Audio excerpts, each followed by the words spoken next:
நாம் பேச அழைக்கிறோம். இருட்டும் இசையும் புரட்டும் புத்தகமும் இளைஞர்களின் எங்க வரீங்க அங்கேயும்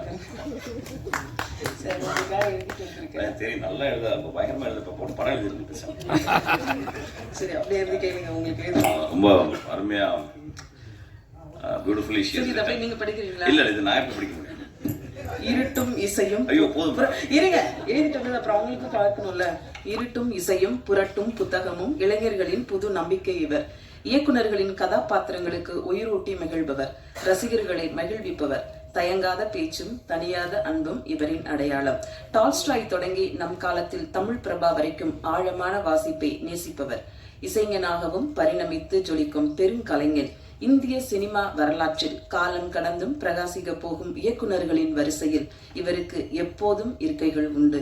இயக்குனர், நடிகர், இசையமைப்பாளர் என் நண்பர் மிஷ்கின் அவர்களை பேச அழைக்கிறோம். ஆல்ரெடி இருக்கிறாங்க.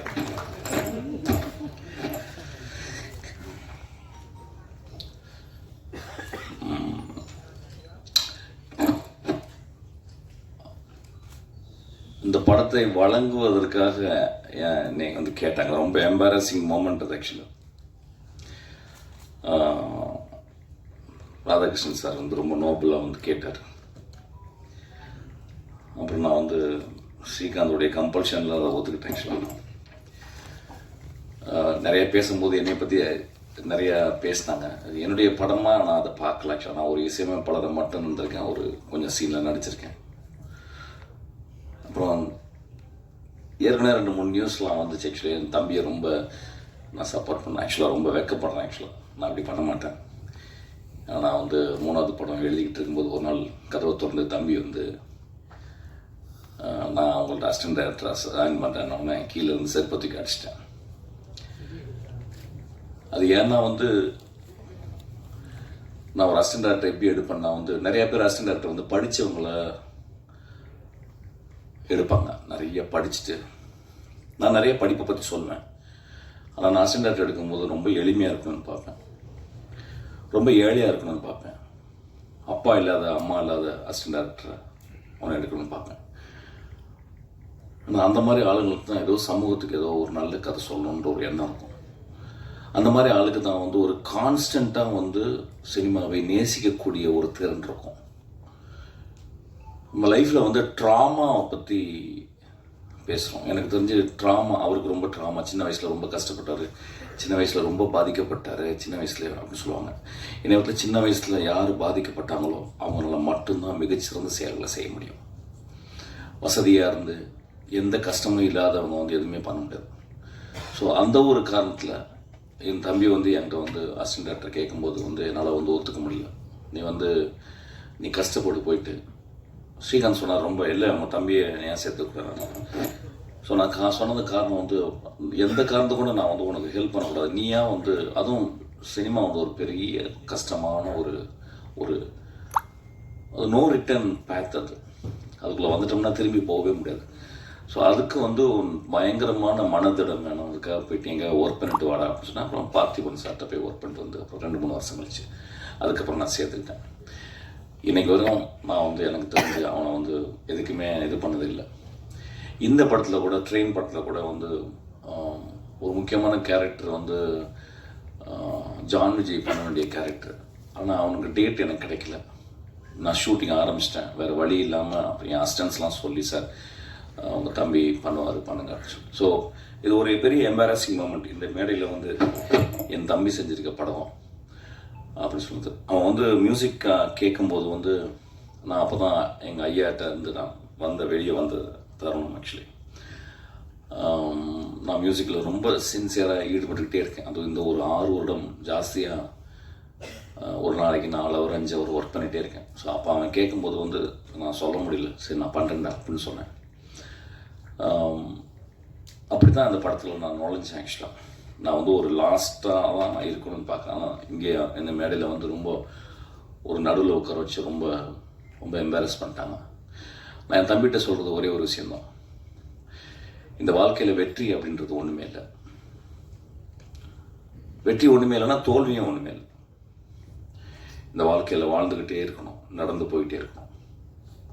நான் நிறைய பேரை பார்த்துக்கிட்டே இருக்கேன். இதே ரோட்டில் நான் ₹1 இல்லாமல் பஸ்ஸுக்கு காசு இல்லாமல் அப்படியே நடந்து அப்படியே தேனாம்பேட்டை வரைக்கும் நடந்து போயிருக்கேன். இன்றைக்கி ரொம்ப பெருசாக சாதிச்சது மாதிரி நினைக்கவே இல்லை. ஆக்சுவலாக இன்றைக்கும் அதே மாதிரி தான் இருக்கேன். இன்றைக்கி எனக்கு ஒரு புத்தகம் வாங்குறதுக்கு அல்லது ஒரு நல்ல படத்தை பற்றி பேசுறதுக்கு யாரோ ஒரு நண்பன் இருந்தால் போதும். இந்த வாழ்க்கையில் வந்து பெருசாக நம்ம வந்து சாதிக்க போகிறோம்னு நினச்சிருக்கோம். யாருமே சாதிக்க முடியாது. சாதிச்சவங்களாம் மிகப்பெரிய மனிதர்களுக்காக. இந்த படத்தில் கிளைமேக்ஸில் ஒரு டைலாக் எழுதியிருக்கேன். ஒரு நல்ல மனிதன், ஒரு சாதாரண மனிதன் தனக்காகவும் தன் குடும்பத்துக்காகவும் வாழ்கிறான். ஒரு நல்ல மனிதன் அடுத்தவர்களுக்காக இந்த உலகத்துக்காக வாழ்கிறான் அப்படின்றது. அது ரொம்ப கம்மி பேர் தான் பண்ண முடியும். ஆக்சுவலாக ரொம்ப கம்மி பேர் தான் பண்ண முடியும். நம்மளாம் பண்ண முடியுமான்னு தெரியல. ஸோ அதனால தான் தம்பிட்டு சொல்லுவேன், இந்த மேடையில் நான் ஆரம்பிக்கும் போது தான் சொல்கிறேன், இந்த படத்தினுடைய வெற்றியோ தோல்வியே கிடையாது. ஒரு படம் நீ ஜென்யூனாக நீ பண்ணியிருந்தேன்னா அது என் தம்பிக்கு இல்லை, என் அசிஸ்டன்ட் டேரக்டர் இருக்க எல்லாருக்குமே அதான் சொல்லுவேன். ஏதோ ஒரு வகையில் சினிமா வந்து ஒரு பெரிய அழுத்தத்தை கொடுக்குது. ஒரு ஓட்டப்பந்தயம் மாதிரி ஆயிடுது. என் அசிஸ்டன்ட் டேரக்டர் தான் சொல்லுவேன், ஓட்டப்பந்தயங்கள சினிமா. நீ 10 வருஷம் 15 வருஷம் நீ வந்து படம் பண்ணாமல் கூட இல்லை. நான் ஒரு படம் பண்ணும்போது அந்த படம் வந்து எவ்வளோ ஒழுக்கமாக இருக்குது. அந்த படத்துக்குள்ள கேளிக்கைகள், அந்த படத்துக்குள்ள இன்ட்ரெஸ்டிங்கான விஷயங்கள் எல்லாமே நீ பண்ண அந்த படம் ஏதோ ஒரு வகையில் ஒரு இமேஜோ ஒரு சீனோ அது வந்து மனசில் தச்சுக்கிட்டே இருக்கணும். அதை வந்து ட்ரை பண்ண அப்படின்னா அதை இந்த படத்தில் ட்ரை பண்ணியிருக்கான்னு நான் நினைக்கிறேன். ஆக்சுவலாக ஸோ இந்த படத்தை பற்றி நான் வந்து பெருசாக நான் பேச போகிறதில்ல.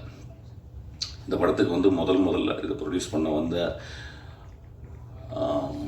ராதாகிருஷ்ணன் சாருக்கு ரொம்ப நன்றி. அதுக்கப்புறம் அந்த படத்தை முழுக்க தோல் மேலே போட்டுக்கிட்டு சுமந்த திரு ஹரி அவருக்கு நன்றி.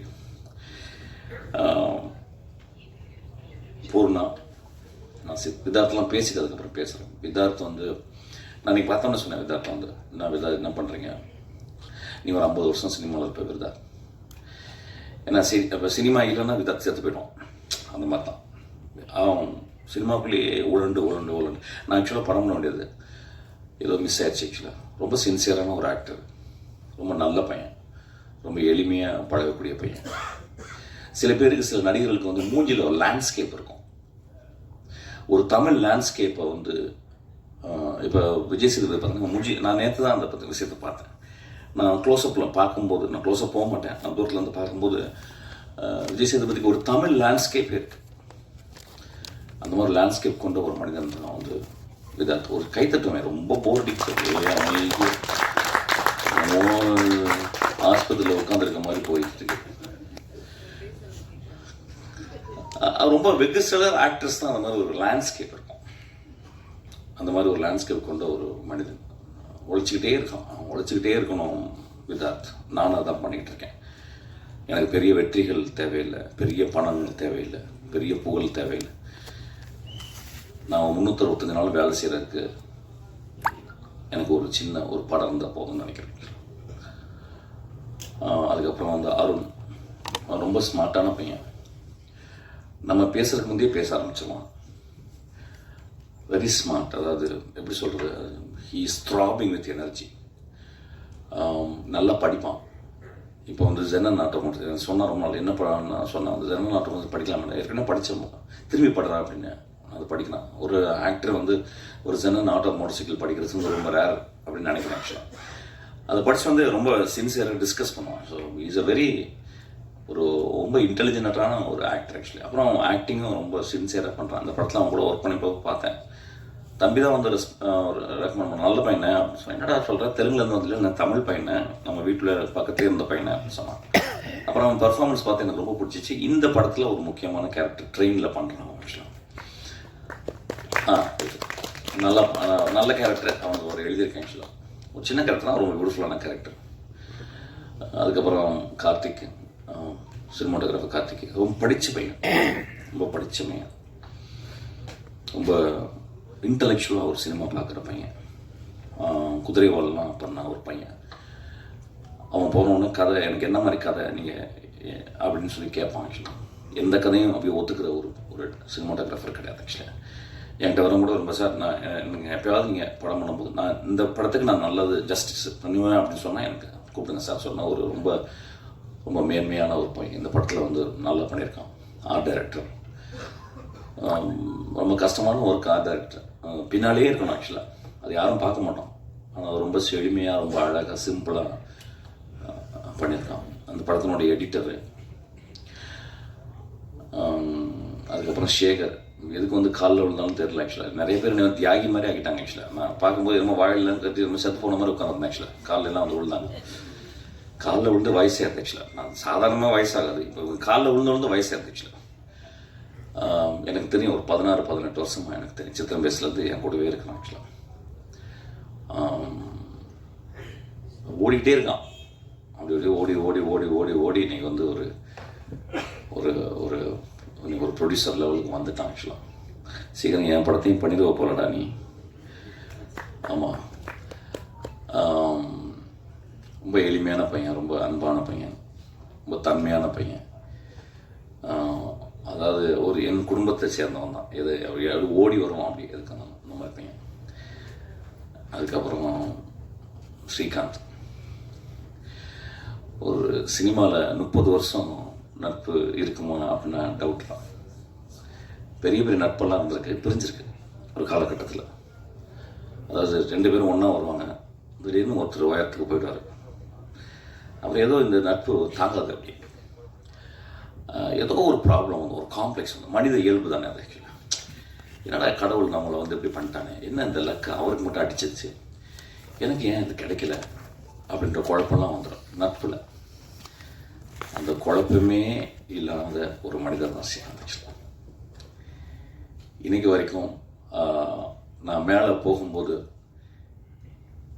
எனக்கு வந்து டக்குன்னு கட்சி படுத்து பாக்கெட்டில் வைப்பார். நான் வேகமாக ஓடும்போது ஓடி வந்து என்னோட இந்த ஷூ போட்டுக்கங்க மிஷின் சொல்லுவார். நான் ஏர்போர்ட்டுக்கு போகும்போது டிரைவர் இல்லைன்னா அவர் ஓட்டு வருவார். நான் சித்திரம் பேசுறி ஆரம்பிக்கும் போது நான் இரவுகளில் உட்காந்து நான் வந்து எழுதிக்கிட்டே இருப்பேன். நான் வந்து ஒரு இரவு பறவை. அப்போ ஒரு மூலையில் உட்காந்துட்டு அவர் எனக்காக டீ போட்டுக்கிட்டு இருப்பார். என் லைஃப்பில் மறக்க முடியாத ஒரு நண்பர் ஆக்சுவலி. நான் அவரை பற்றி எங்கேயுமே பேசலை ஆக்சுவலி. என்னை ஏன் பேசலைன்னா வந்து அது அப்படியே இருக்கணும்னு ஆசைப்பட்றேன். இன்னைக்கு வரைக்கும் எனக்கு பின்னாடியே இருந்துக்கிட்டு எனக்காக வேலை செஞ்சுக்கிட்டே இருக்கார் ஆக்சுவலி. என் தம்பி வேலை செஞ்சதில்லை, எங்கள் அப்பா அம்மா எனக்கு ஹெல்ப் பண்ணதில்லை. ஆனால் எனக்காக அவங்க குடும்பத்தை கூட பார்க்காம எனக்காக என் மகளை பார்த்து கொண்டு, என் மகள்கிட்ட பேசுறது கூட எனக்கு டைம் கிடையாது. என் மகளுக்கு இன்றைக்கெல்லாம் காசு நேரத்தெல்லாம் போய் காசு அனுப்பினார் ஆக்சுவலாக. ஸோ என்னை எப்பொழுதுமே நேசிக்கணும். ஏன்னா என் வாழ்க்கையில் என்ன பெருசாக சாதித்தேன் அப்படின்னா, நான் சாகும்போது ஸ்ரீகாந்த் என் கூட இருப்பார்.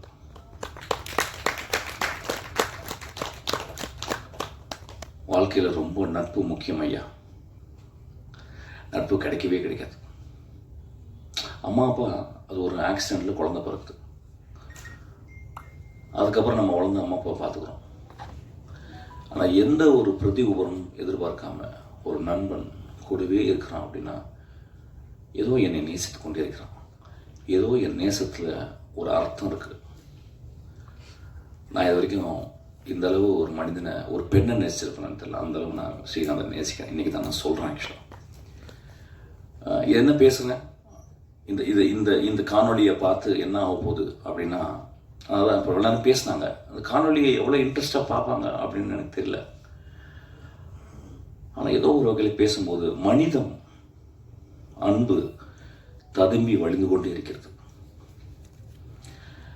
என் வாழ்நாள் முழுவதும் என்னை பார்த்து கொண்டிருக்கும் இந்த மகா மனிதனை பற்றி பேசுறது ரொம்ப சந்தோஷப்படுறேன். எல்லாருக்குள்ளேயும் நட்பு ரொம்ப ரொம்ப இம்பார்ட்டன்ட். அந்த நட்பு பிரிஞ்சிடும். ஒரு தடவை நட்பு பிரிஞ்சிருச்சு. ஒரு நாள் வந்து என்னை விட்டு போயிட்டார். ஒரு 4 வருஷம் கழித்து வந்து என்னுடைய பர்த்டே ஃபங்க்ஷன் அன்னைக்கு ஒரு 2 மணிக்கு திடீர்னு ஸ்ரீகாந்த் வந்து என்னை கெட்ட வார்த்தையாக திட்டுறார். திட்டிட்டு உட்காந்து அழுகுறார். என்ன சொல்கிறார், 4 வருஷம் என்னை பிரிஞ்சிட்டிங்களேன்னு சொல்லிட்டு. அப்போ என்னை கெட்ட வார்த்தை திட்டும்போது பக்கத்தில் இருக்கவங்க அவர் அடிக்க போகிறாங்க. அப்போ நான் சொல்கிறேன், டே உங்களுக்கு ஸ்ரீகாந்தை பற்றி தெரியாது. அந்த மாதிரி ஒரு மனுஷன் நீங்கள் லைஃப்பில் பார்த்துருக்க மாட்டீங்க. அவர் என்னை கெட்ட வார்த்தையில் திட்டலடா, தன்னை திட்டிக்கிறாரு அப்படின்னு. அதுக்கப்புறம் என் கூட வாழ்நாள் ஃபுல்லாக என் கூட இருக்கார். அதுக்கப்புறம் போயிட்டார். ஒரு வருஷம் போகும்போது காரில் போயிட்டே இருக்கும்போது ஒரு சினிமா தேட்டருக்கு போகிறேன். அப்போ அப்போ என் மகள் உட்காந்து அப்பா மாமா போகிறாருப்பா அப்படின்னு, ஏய் போய் போய் புட்றி அப்படின்னு. அவர் போயிட்டு அவரை போய் பிடிச்சா அவர் ஓன்னு உட்காந்து அழுகுறார். என் படங்களில் பார்த்தீங்கன்னா இந்த மாதிரி கருணையும் இந்த மாதிரி மனிதர்கள் தான் என் படத்தில் வியாபித்திருப்பாங்க. இந்த மாதிரி மனிதரை பற்றி தான் எழுதணும்னு நினைக்கிறேன் ஆக்சுவலாக. ஸோ அந்த மாதிரி ஒரு ஸ்ரீகாந்த் மேடையில் வந்ததே கிடையாது இது வரைக்கும். நான் வந்து 30 வருஷமா 23 வருஷமாக நான் மேடையில் இருக்கேன். ஒரு மேடையில் கூட ஸ்ரீகாந்த் வந்ததே கிடையாது. இந்த மேடையில் எப்படியோ ஏற்றப்பட்டுட்டார். அதனால் நான் ஸ்ரீகாந்த் எனக்கு என்ன பேசுறதுன்னு தெரியல. பேசிக்கலாம், நான் ரொம்ப பெரிய யோசிக்க மாட்டேன் என்ன பேசுனேன். நீ நட்பை பற்றி பேசுவோன்னு நான் பேசுகிறேன். அதுக்கப்புறம் வந்து பூர்ணாவின் குழந்தைய இன்னைக்கு பார்க்கும்போது எனக்கு வந்து I was very mood actually. அந்த குழந்தையுடைய காலை நான் தலையில் எடுத்து வச்சுக்கலாம்.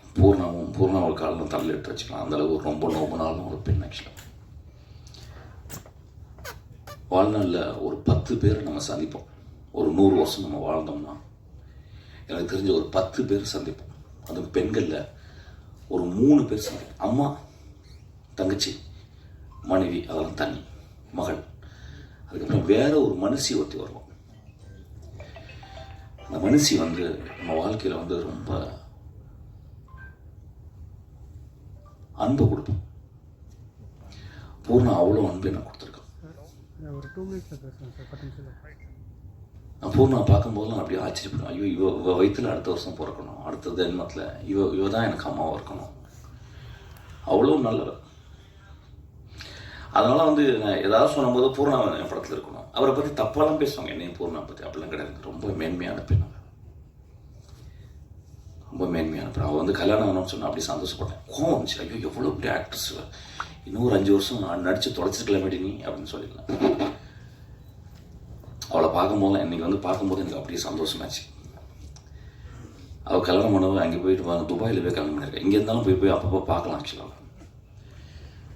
ஒரு எக்ஸ்ட்ரானரி ஆக்டர்ஸ். அந்த ஆக்டர்ஸ்னால் எங்கேருந்து வருது அப்படின்னு நான் பார்க்குறேன். எங்கே ஒருத்தவங்க ஆக்ட் பண்ணுறாங்கன்னு பார்க்குறேன்.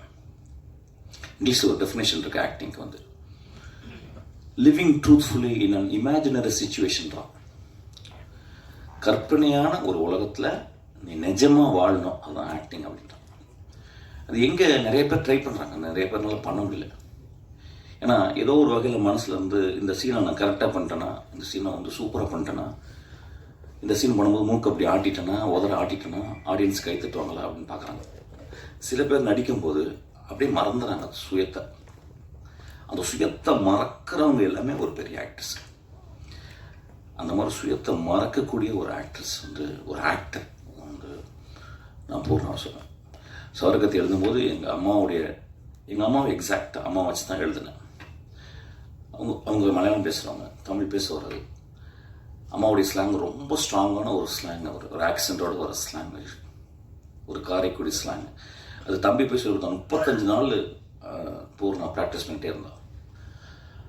அதுக்கப்புறம் அந்த படத்தினுடைய டப்பிங்கே நான் பூர்ணாவே பண்ண சொன்னேன். அந்தளவு ஒரு டெடிக்கேட்டட் ஆர்டிஸ்ட். அதனால் அந்த டெடிக்கேட்டட் ஆர்டிஸ்ட் எப்பயுமே கூட இருக்கணும். ஒரு பூ மாதிரி எப்பயுமே கூட எங்கள் லைஃப்பில் இருக்கணும். அதனால் என் தம்பியும் அவனும் எப்பயுமே அந்த மாதிரி. நான் இன்னும் உடம்பு சொன்னால் நான் ஒன்றும் உடம்பு பரவாயில்லப்பா, நீ குழந்தை பத்துக்கு உடம்பு பெருசாக இருக்கும், இன்னும் நாள் நீ ஒல்லியா. அந்த நாய் சாகுற வரைக்கும் நான் ஆக்ட் பண்ணணும்னு நான் ஆசைப்பட்றேன். அவ்வளோ அவ்வளோ அவ்வளோ ஜென்யூனான ஆக்டர்ஸ் இவங்க. பாவனா. ஸோ எனக்கு திரும்பியும் பூர்ணாக்காக கதை எழுதுவேன் நினைக்கிறேன். ஐ திங்க் எந்த படம் கிடைக்கிறதுனாலும் என் படத்தில் கேரக்டர் இருப்பான்னு நினைக்கிறேன். ஸோ அதனால் ஐம் ஸோ மூவ்ட். இன்றைக்கி ஒரு பூர்ணாவை தாயாக பார்க்கும் பொழுது நான் ரொம்ப சந்தோஷப்படுறேன். அவள் வந்து என் அந்த குழந்தை தூங்குற குழந்தை என் காலில் தொட்டு கும்பிட சொல்கிறான். என் குழந்தையோடு உன் குழந்தை நல்லா வாழணும்னு நான் கடவுள்கிட்ட வேண்டிப்பேன். அப்புறம் தம்பியை பற்றி ஃபஸ்ட்டு பேசி திரும்பி ரொம்ப எளிமையான பையன். கொஞ்சம் நிறைய தத்துன்னு பேசினான். ஆக்சுவலாக பேச ஆசைப்படுறான், படிக்கிறான். இப்போ தான் படிக்கிறான். ரொம்ப சின்சியர். வாழ்க்கை கஷ்டம் தெரியுது. மொழி செழுமையாக இல்லை, மொழியில் மீனிங் இருக்குது, அர்த்தங்கள் இருக்குது. அதை நோக்கி போய்கிட்டு நான் படிக்க வரணும்னு நினைக்கிறேன். ஒரு கதை, ஒரு கயிறு மேலே நடக்கிற மாதிரி தான் ஒரு கதை. நான் அந்த கதை எடுப்பேன்னு தெரியல. ஏன்னா ஒரு எழுத்தாளர் ரொம்ப முக்கியமான ஒரு எழுத்து, ரொம்ப அருமையான ஒரு எழுத்து. அவர் மனிதர் ஆக்சுவலி பேசிக்கலாம். ஸோ அவருடைய கதை வந்து என்ன சொன்னாங்க, ரொம்ப சந்தோஷமாச்சு. ஒரு நாவல் எழுதுறியாடா, ஓகே அது வெற்றிமாறன் கேட்பான், வெற்றிமாறன் தான் பண்ணுவான், நீ பண்ணிடாத, சரி ரைட்டா அப்படின்னு சொல்லிட்டு அப்புறம் வந்து கதை கடைசி வரைக்கும் சொன்னான். ஆனால் நீங்கள் வந்து தலையிடவே கூடாது அப்படின்னா, சரிடா அது ஸ்கிரிப்டாக கூட இல்லை, நான் ஸ்கிரிப்ட் கொடுக்க மாட்டேன்னா அப்படின்ட்டான். சரி ரைட் நல்லதுடா, அந்த பிடிவாதம் இருந்தால் நீ வந்து லைஃப்பில் வந்துடுவேன். கடைசி வரைக்கும் ஸ்கிரிப்டை காட்டவே இல்லை. அப்புறம் வந்து சும்மா மேலகமும் சொன்னான். அப்புறம் படத்தை காட்டினான்.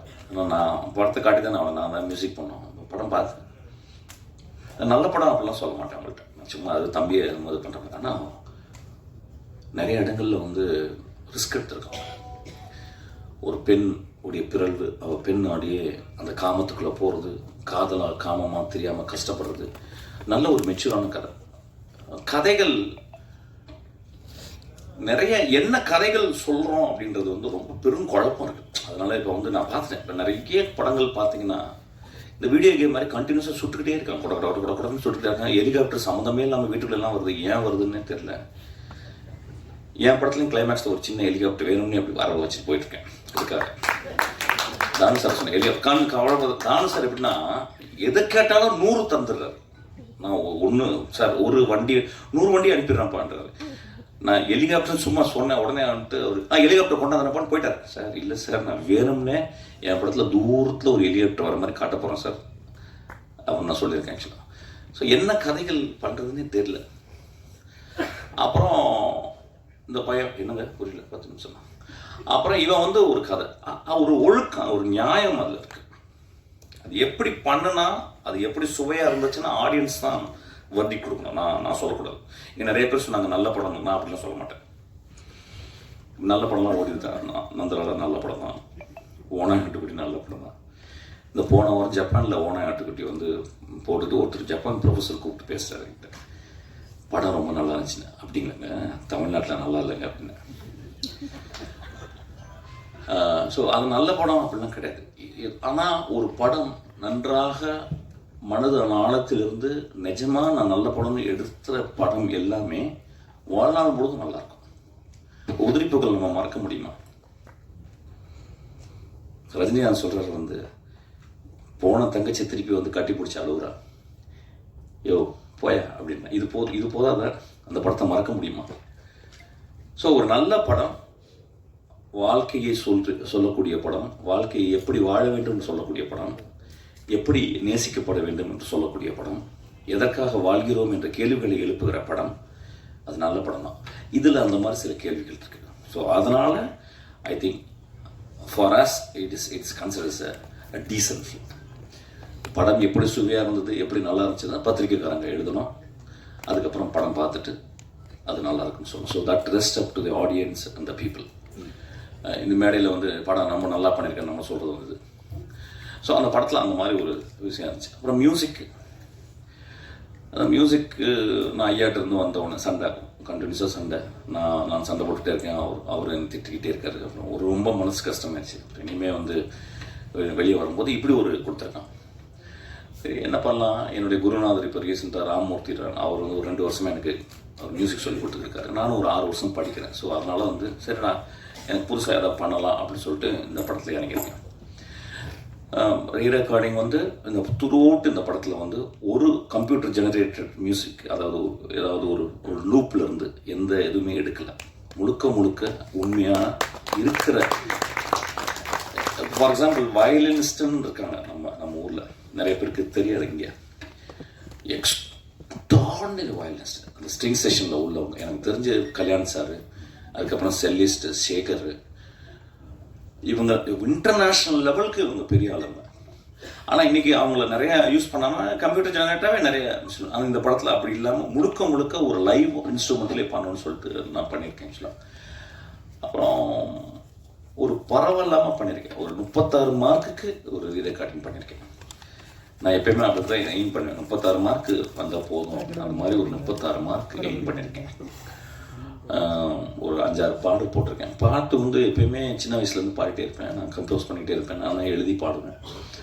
அந்த மாதிரி இதில் வந்து எனக்கு ரொம்ப இதில் பிடிச்ச பாட்டு வந்து ஒரு கடவுளுக்கு ஒரு கோரிக்கை அப்படின்ற ஒரு பாட்டு, ஒரு திணவு பாட்டு எனக்கு ரொம்ப பிடிச்ச பாட்டு. அது வந்து நல்ல படத்தில் கம்போஸ் பண்ணியிருக்கேன்.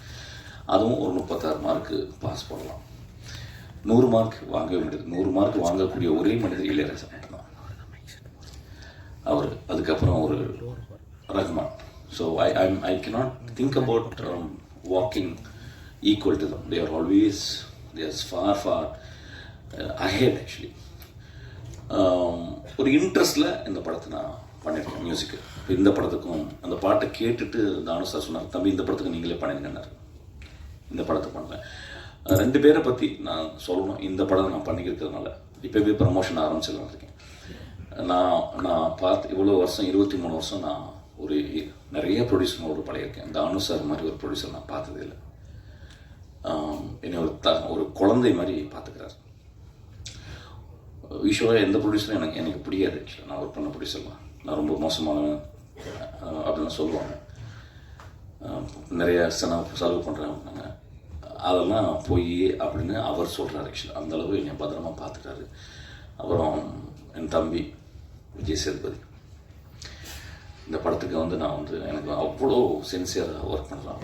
இந்த கதையும் கிட்டத்தட்ட இன்ட்ரோல் வரைக்கும் நான் முடிச்சிட்டேன். ஆக்சுவலாக எடிட் பண்ணி பார்த்தேன். ரொம்ப எக்ஸ்ட்ரானரியாக பண்ணியிருக்கேன். எனக்கு ரொம்ப சந்தோஷம். விஜய் சேதுபதி வந்து இன்னொரு பரிமாணம் விஜய் சேதுபதிக்கு இந்த படத்தில் கொடுத்துருக்கான்.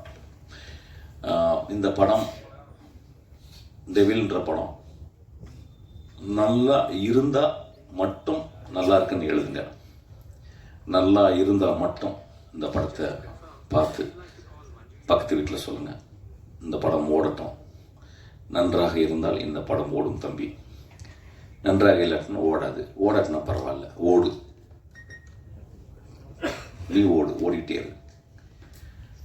வாழ்க்கையில் வெற்றியும் இல்லை, தோல்வியும் கிடையாது. வாழ்க்கையில் ஓடிட்டே இருக்கணும். நன்றி, தேங்க்யூ. நீங்கள் நிறைய பாட்டு தமிழ் சினிமாவில் பாடியிருக்கீங்க. ஸோ இந்த படத்தில் ஏதாவது ஒரு 2 வரி மட்டும் எங்களுக்காக பாடுறீங்க? அப்படியா? பாட்டு நான் எழுதின ஞாபகம் இல்லை. தனனே நானே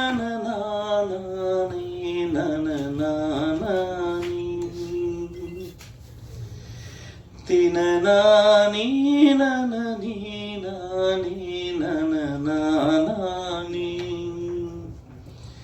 தனநானா தினநீனா நனநானே நானா தனனே நான. போதும்ல, தேங்க்யூ.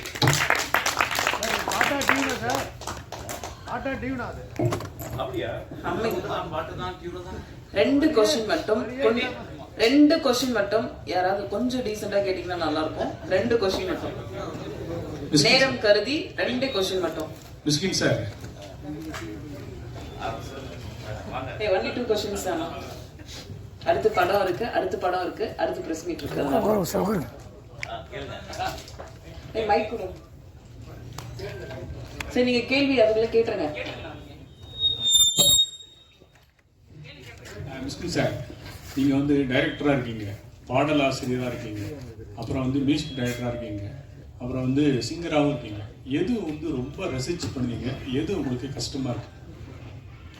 எனக்கு எழுதுனது அதாவது எப்படி எழுதுனா, நீ நம்ப மாட்டீங்க, இந்த கடந்த ஒரு 4-6 படங்கள் எழுதும்போது, கிளைமேக்ஸ் எழுதும்போது எனக்கு வந்து ஹெமரேஜ் வந்துடும்.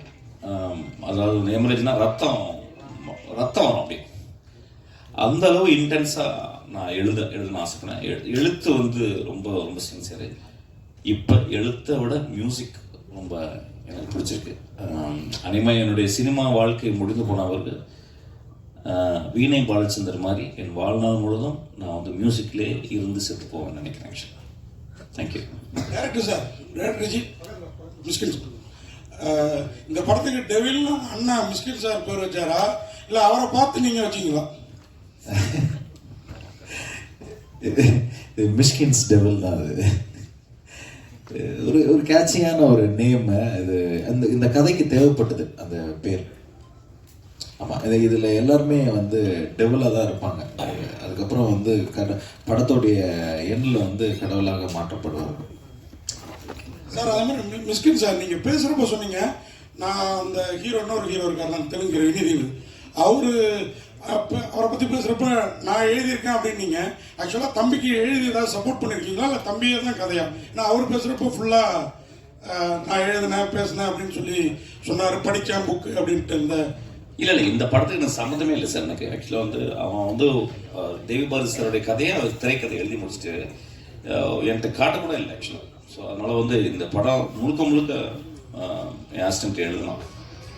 சந்தோஷம் சார். இளையராஜா சார் கூட ஏற்கனவே சண்டை வருத்தம் அப்படின்னீங்க, இப்போ இன்னும் கோச்சிக்க மாட்டாரு, ஏன்னா அவர் ரொம்ப கோவக்காரரு. இப்போ நீங்கள் மியூசிக் டைரக்டராக இருக்கிறதுல இன்னும் அந்த சண்டை ஜாஸ்தி ஆகிடாதா? அப்படிலாம் ஒன்றுமே இல்லைங்க. அவர் சண்டை போட்டால் அவர் ரொம்ப பெரிய ஞானி. அவர் பெரிய பெரிய குழந்தை மனசுக்காரரு. நான் ஒரு 24 மணி நேரம் நினைக்கிறேன். அவர் 24 மணி நேரத்தில் ஒரு செகண்ட் என்னை நினைப்பாருன்னு நினைக்கிறேன். ஆக்சுவலாக அந்த அளவு அவர் நேசிச்சுக்கிட்டே இருக்கு. லாஸ்ட் ஒரு क्वेश्चन. அந்த அளவு அவர் வந்து அவரும் என்னை நேசிக்கிறார். நல்லா தெரியும். ஆனால் சொல்ல மாட்டாரு. நான் அவ்வளோ உயரத்தில் இருக்கவர் சொல்ல மாட்டார் ஆக்சுவலாக. ஆனால் நிஜமாக என்னை ரொம்ப நேசிப்பார் ஆக்சுவலாக. அவர் நேசிச்சுக்கிட்டே இருக்கேன். பூர்ணா, எந்த நடிகைக்கும் கிடைக்காது. மிஸ்கின் சார் சொல்லிட்டாரு, உங்களை வந்து அம்மாவாக நினைக்க போகிறேன், இந்த பையனாக வந்து நீங்கள் பாருங்கன்னு. இப்போ அவர் பையனாக நினைச்சிங்கன்னா, அவருக்கு ஒரு அட்வைஸ் பண்ணீங்கன்னா என்ன அட்வைஸ் பண்ணுவீங்க? இதெல்லாம் அவர் சேஞ்ச் ஆகும்னு நினைப்பீங்க? அவங்க வந்து அவங்களுக்காக வாழறது இல்லை. But I want him to live for him at least once அப்படின்னு நான் நினைப்பீங்க. Because he always think about others. His happiness அவங்க யோசிக்கிறதும் எனக்கு தெரியவே இல்லை. நான் ஒர்க் பண்ணுறேன் எப்போல்லாம் எனக்கு அவங்கள தெரியல. Like I have work with him, I know him. நான் ஃபோனில் பேசும்போதெல்லாம். So I told you recently also like கல்யாணம் பண்ணிக்க சொல்கிறேன் ஆக்சுவலாக. அவள்தான், வேற ஒன்றும் இல்லை. இன்னொரு கல்யாணம் இல்லை. என் மனைவி இருக்காங்க, என் மகள் இருக்கா ஆக்சுவலாக. போதும். அதான் சொல்கிறேனே, பூர்ணாவை பற்றி சொல்லும்போது எப்படி ஒரு நடிகையை பற்றி இப்படி பேச முடியும்னு பண்ணேன். அது அவர் நடிகையே கிடையாது. என் வாழ்நாளில் மிக முக்கியமான ஒரு பெண் ஆக்சுவலாக. வந்து அவ்வளோ சின்சியராக சொல்லுவோம் ஆக்சுவலாக. ஏன் ஒரு கல்யாணம் கூட படிக்க மாட்டேன்றீங்க? இது பரிதாபம்லாம் ஒன்றும் இல்லைங்க. ரொம்ப சந்தோஷமாக இருக்குது. கல்யாணம் பண்ணுறாங்களே எவ்வளோ கஷ்டம் தெரியுங்களா உங்களுக்குலாம். நான் வந்து சும்மா ஜாலியில் ஜிம்கான இருக்கேன் ஆக்சுவலாக. சரி, போதும், இதோட முடிச்சுக்கலாம். நன்றி, வணக்கம். நீங்க அந்த ஜாலியா ஜிம்கான வந்து ட்ரெயின் போயிட்டு இருக்குது. அடுத்த சந்திப்புல சந்திக்கலாம். ஏமா இப்பதான் கொஞ்சம் சூடு இருக்கு, என்ன அப்படி பண்றேனே?